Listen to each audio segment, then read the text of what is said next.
The art of filmmaking. Arguably, it's visual storytelling at its peak, with the ability to capture any part of reality and alter it in any way you see fit.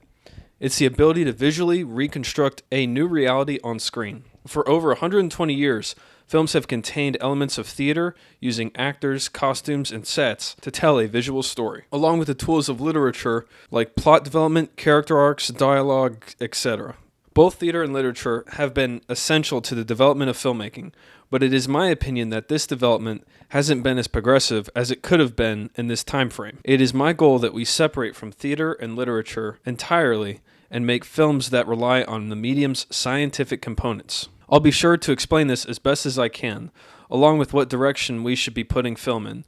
The question of making theatrical films or documentaries has existed since the beginning of film. The Lumiere brothers were among the first documentaries, along with Georges Méliès as one of the first theatrical filmmakers. The two of them effectively represent two very broad groups of thought, using film for capturing reality and using film for capturing fiction. In the 1890s, people were still heavily influenced by plays and books, far more than they are today. When filmmakers like Méliès, Porter, and Guy Blanche made films, studios and investors really began to see the potential to tell a theatrical story through the use of a film. It was seen as an easy way to tell a visual story, and conceptually it did not take as long to come up with a story as you could rely on already established literature to format your screenplay. This made the production process a lot smoother, as every department would rely on the screenplay. The time period would determine the costumes and sets needed. The dialogue and characters written would determine what kind of actors would be needed. Every part of production heavily relied on the screenplay, and therefore, in order to produce a substantial amount of films, screenplays were often adapted from literature. Within 3 decades of the medium's inception, theatrical and literary elements were burned into the production process. It also helped mold the profit motive for companies moving forward, as a certain audience size would be attached to a certain genre. This would allow companies and studios to determine how much money they should put into a project. Everything depended on whether or not the audience would see it. So immediately, once the studios found the profitable genres of filmmaking, they would not move away from them. This is what really propelled theatrical filmmaking forward, the profit motive. Sure, the cultural impact theater and lit had over people was crucial, but combine this with the fact that theatrical films were profitable, it gave investors all the reason to establish an entire industry based on them. This is another reason why theater has overtaken documentary filmmaking, as they are more reliable for investors to put money in and make a lot of money back. No documentary has been capable of making the kind of profit a Marvel movie has made, or even a regular blockbuster. The highest grossing documentary films we've seen have come from Michael Moore, which all of those are political documentaries covering well-known events. Investors don't want to put money into something when they don't know exactly the size of the audience that is involved. With documentaries, it's often difficult to determine this, unless there is a pre-established audience. This is where the influence of theater has crept into documentary filmmaking, as documentarians have been forced to build characters and create a plot just like theatrical films in order to tell their story. Rather than have a visual demonstration of a series of events to tell a story, documentaries rely on narration and consistent characters to explain what is going on. They need a plot to bring us event to event so the audience can easily understand what is going on. The documentaries nowadays are hardly documentaries in the sense they are just capturing reality and reconstructing it. The filmmakers are molding reality into theatrical elements, creating characters and a plot. This is how much theater and literature has had a dominant hold over filmmaking. Even in nonfiction films, they still have to placate to audiences' preconceived notions of theatrical filmmaking in order for the audience to relate to it. But what's really so bad about theatrical filmmaking in the first place? How come I'm in the position where I firmly believe that we should separate from theater and literature? Why do I think it is not progressing the medium forward? These are all questions I'm aiming to answer in this video and explain clearly. It's not that theatrical films are bad or that people should not make them. It's that they are inefficient to the means of progressing the medium in the correct and natural direction. What do I mean by this? I'm in the belief that things should develop naturally, as they're supposed to. This comes with understanding nature and its scientific components, understanding the dialectical relationships that the universe holds. For example, there are natural developments for animals. Animals have come from an entire molecular process of cellular and biological evolution. They came to grow into what they are because of the laws of science, the laws of gravity, motion, heat, geography, biology, etc. In summary, the environment, or nature, controls itself and changes based upon the rules that exist. Now bring this to the human world. we have developed out of scientific necessity from our biological ancestors. We evolved into what we are today not just by science, but more importantly, social science. It's the study of social sciences that we begin to understand how human society has changed and developed over time. This calls into conversation the question of progression and change. It's the dialectical understanding that things are always changing even when it seems they are not. For example, an apple sits on a table. In appearance, it is doing nothing. Nothing is happening. It's just on a table, not rolling around or being chopped up. But in the world of science, a lot of things are going on all at once. The construction of the table allows the weight of the apple to be held on it, and the apple doesn't roll around on the table due to its center weight of gravity holding it directly down to the center of the earth. Even though it's good to eat now, it's currently rotting away very slowly. In a few days, it will no longer be good to eat. On a bigger picture, concerning the whole world, the earth is spinning itself and going in a circle around the sun, and this motion never stops. Things are always changing and happening,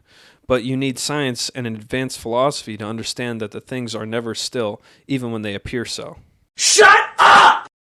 Hopefully I haven't lost you. I'm almost done. So the question of progression within human society is often more of a question than it should be.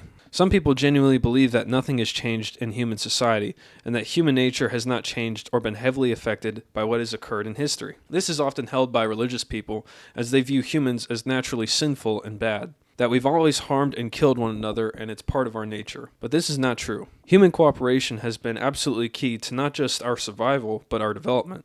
When humans first came about, they learned how to use tools because one of them experimented with an object, then proceeded to communicate to others how to use it, and then before you know it, the whole community of humans was able to efficiently use the tool. This is due to humans being social animals, always needing to communicate to one another in order to improve their understanding of one another and the world they live in. We did not build planes, cities, pyramids, and artworks because we are naturally violent towards one another, but because we theorized and worked together to determine that they serve a necessity in our society. Things have improved for humans. I explain all this to say, film is just another thing to improve, and this improvement comes with understanding not just its scientific components, but the social science involved in the medium. The dictator-esque hold that theater has over film is one of the many social components we have to seriously consider to improve filmmaking. Well, you all can look at the past 100 years and ask yourself, how has film changed? Really, most developments of techniques and production have been in service to improve the efficiency of articulating a theatrical story, rather than a visual story reliant on film's sole components.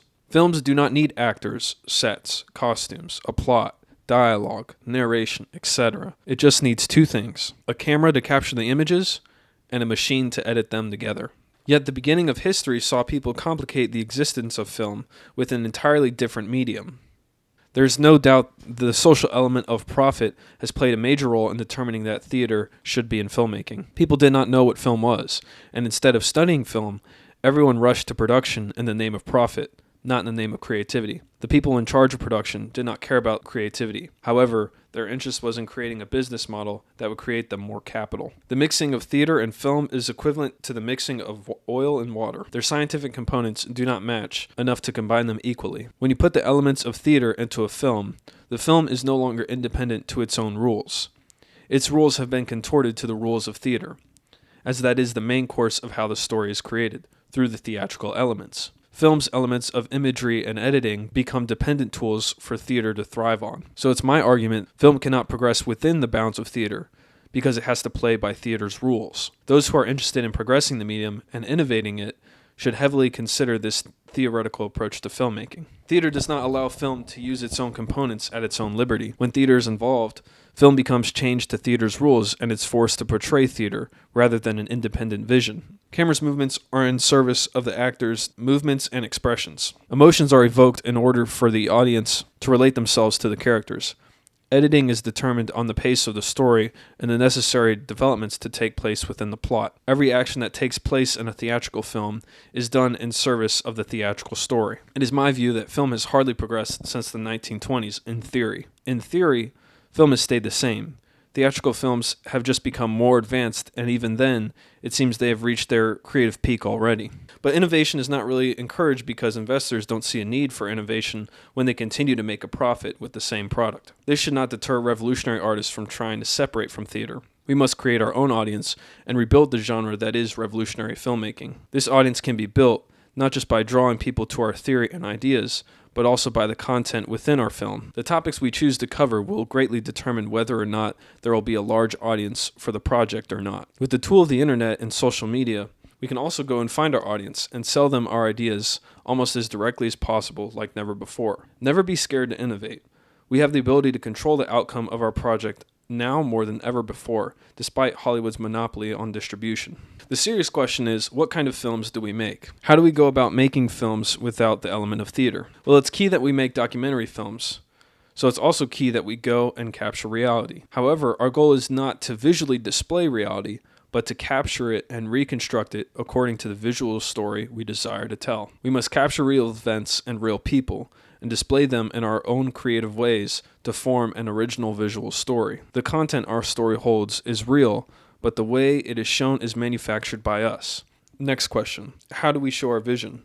How do we make revolutionary films? We need to look at what is needed for films to exist, and it's very simple. Like I stated before, there are two things, the image and the edit. Some people want to add audio into this conversation, and although it's a very important addition to our medium, it isn't necessary for film to exist. Those are our two areas of concern when it comes to the science of film, and each of these components have their own internal composition.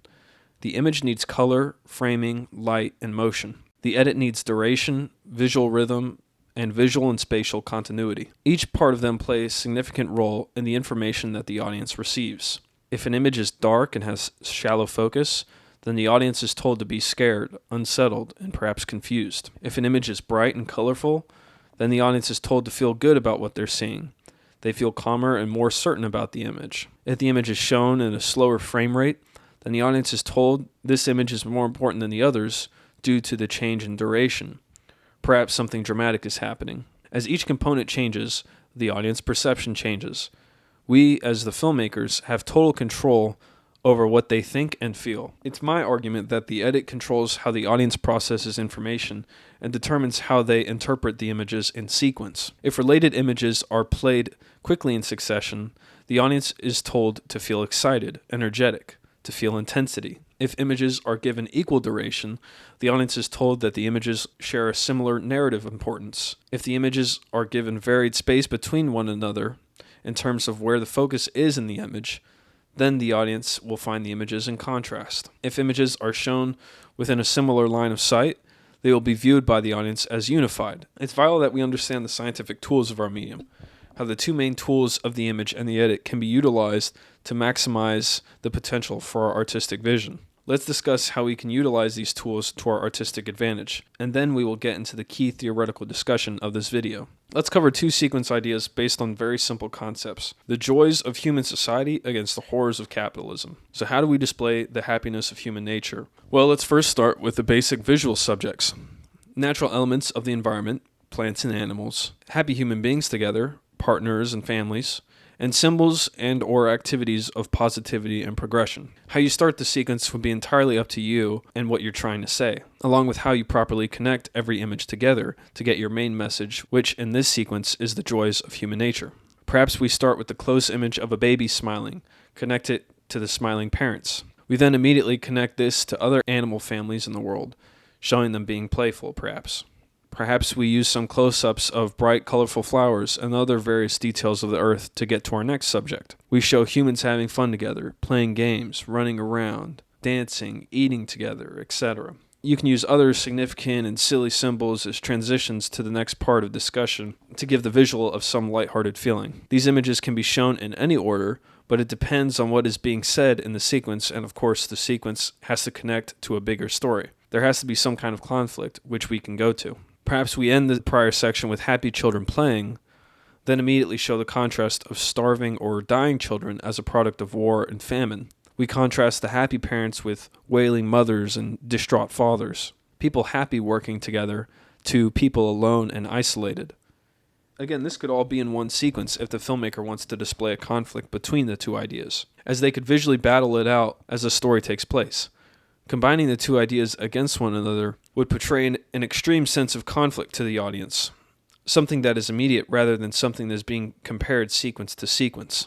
Again, this could all be in one sequence if the filmmakers want to display a conflict between the two ideas directly. It all depends on what the filmmaker is trying to achieve with their vision. They achieve their vision through the radical use of editing the images together. It is this dynamic that the edit is greater than the image. This is the theoretical rule that all revolutionary filmmakers must die by. The images determine what the story is about, but the edit determines how the story is told to the audience, how exactly that information is communicated. The images don't determine where they are in the film, how long they are shown for, what is surrounding them, and so on.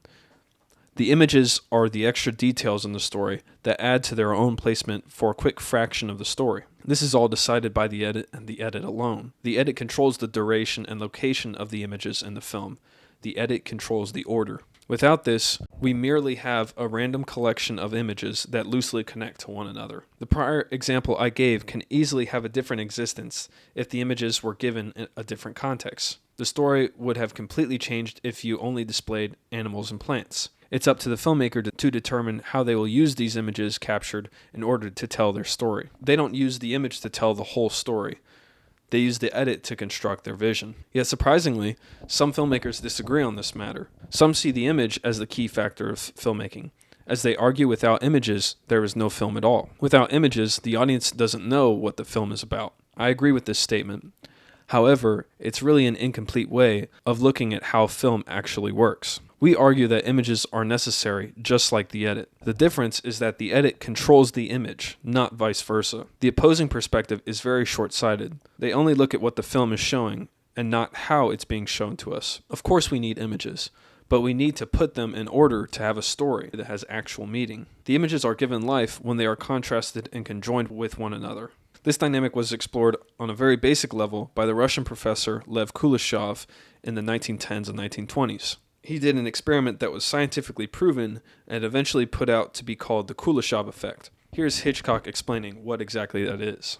What one might call pure cinematics, the assembly of film, and how it can be changed to create a different idea.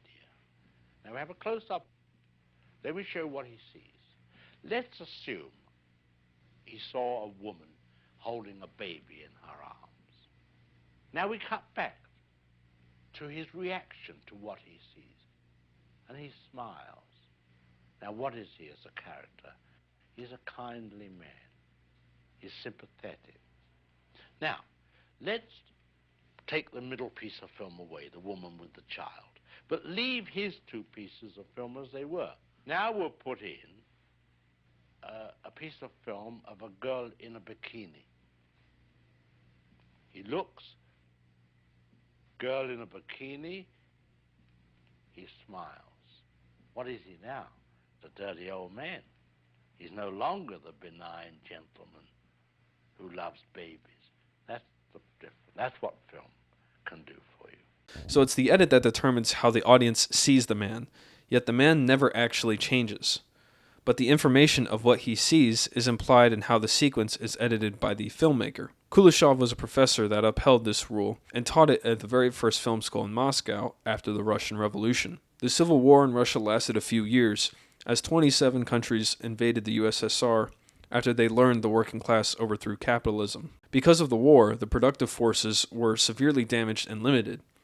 They could not produce full-length films and instead were made to study them. Students in Moscow were given D.W. Griffith films to watch and re-edit, making new stories out of the films they were given through the use of editing. One student that came from the school of Lev Kuleshov was Sergei Eisenstein, someone who we would consider a key revolutionary in film history, along with another figure in the same time period, a documentary filmmaker named Zika Vertov. He was on the front lines of the Civil War, filming the events and capturing history. I'm not sure where this footage is, but his writings on his production experiences during the war are incredible. Eisenstein's key developments were within editing, and Vertov's were within separating theater and literature, along with his focus on capturing reality. In my opinion, these two are revolutionaries in filmmaking, but have made mistakes when it comes to their theories. So it's my point to those watching this, that the study of film science, with subjects like light, optics, and physics, as well as the study of social sciences of filmmaking like psychology, politics, and philosophy, are vital to making revolutionary films.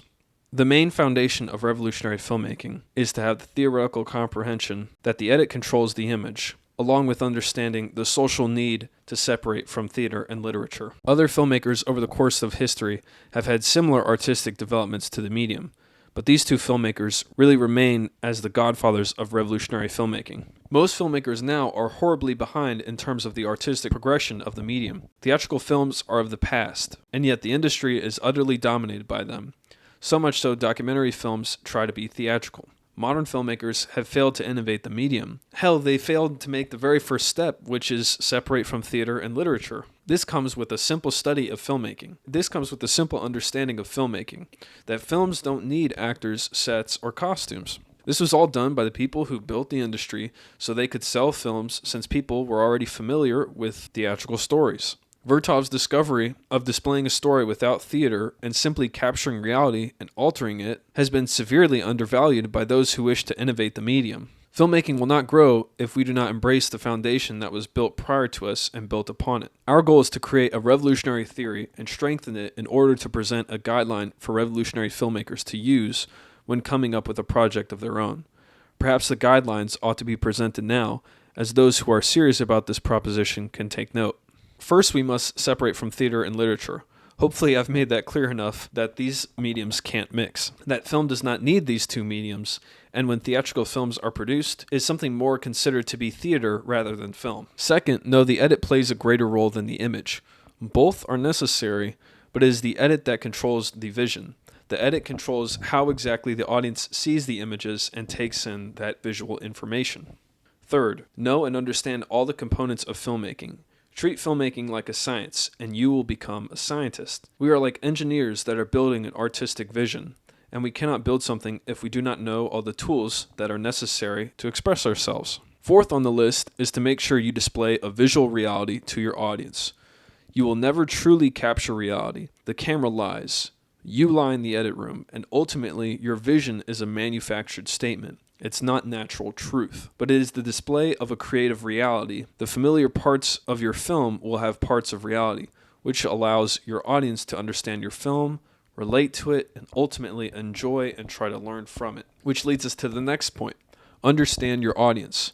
The study of psychology, human behavior, optics, and so many other subjects are crucial to fully capitalizing on expressing yourself correctly in a manner which your audience will understand you. Your vision could be brilliant, but what makes an artist great is their ability to communicate themselves to people in a way that the people can understand and relate to. The sixth point falls in line with the need to understand, to fully understand and explore your topic at hand. Whatever your film is about, make sure you are near expert on the matter and that you can convey your vision to the audience in a way that they have something to learn from you. In order to be an efficient artist, intelligence both in intellect and emotion are key to successfully communicating to those who watch your film. The last point I'll make is understand the purpose of the project that you are working on. Is it a film that you are using to practice techniques, to explore ideas? Are you experimenting with something? Is it a film that you put a major importance on? You must know why you are making it. I will be making films to inspire people, for them to learn about the world and themselves, for them to go back into their lives after watching my films and working hard to improve themselves in the world that surrounds them. I cannot build this theory on my own. I need the help of a dedicated, interested, and motivated community. I will lean on you all who are watching my videos to improve my ideas and theory. Please feel free to criticize and question me, as I want to improve my theory as much as possible. If you have questions about what I proposed, or if you are confused on what I have said, please leave a comment. There's a good chance I didn't fully explain something, and I will happily revisit these topics so they can be fully understood. I highly encourage an open atmosphere to these discussions because I want our medium to grow, and I want a community that wants the same things I do in filmmaking. This channel will be a source of media promotion for my own projects as well. I'll be looking for investors in my projects as well as donations from you guys if you support my vision. I want to build a revolutionary theory, but I also want to use this theory to make revolutionary films and inspire people outside of this community. I look to make several other videos and explore these topics, and more importantly, my theory, so your words are highly valued here.